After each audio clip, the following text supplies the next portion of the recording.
Hello guys आणि वासरू, आज मी बनवणार आहे मोदक। तर इथे मी नारळ फोडून घेतला आणि कावला नारळाचं पाणी। त्यानंतर मी नारळाचा किस करून त्याला तुपात भाजून त्यात अजून तूप घालून आणि गूळ घालून त्याचं छानसं असं मिश्रण बनवून घेतलं।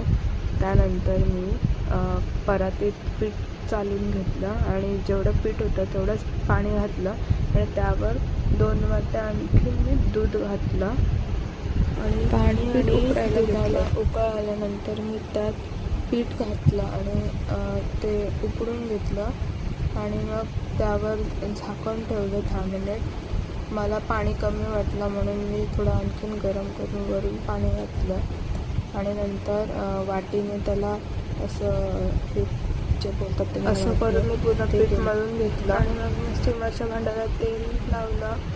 मग मी पारी बनवली आणि मग ते मोदकाचा आकार द्यायला लावलं होतं मी।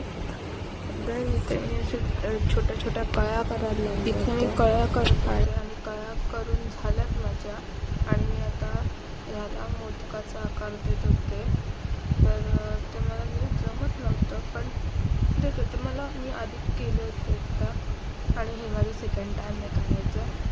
ते बघा मी मस्त असं मोदक तयार केलं। छान आहे ना, दिसायला पण एकदम भारी दिसतोय। कळ्या पण भरपूर आलेल्या आहेत। इथे मी एक बनवला। त्यानंतर हा लास्टचा मोदक, हा छोटू मोदक आहे एकदम क्यूटचा। तुम्ही बघा किती क्यूटचा छोटूसा। हा मोदक झाल्यानंतर मी सगळ्या मोदकांवर केशर लावून घेतला आणि स्टीमरमध्ये पाणी उकळत ठेवलं होतं आणि नंतर मोदक स्टीम करायला ठेवले। 10 मिनिटानंतर मोदक बघा किती टेस्टी दिसत आहेत ना। इथे मी नंतर देवांसाठी मोदक काढले बाजूला आणि नंतर आम्ही खायला घेतले। तुम्ही पण या खायला, खूप टेस्टी झाले होते। चलो फिर मिलेंगे, बाय।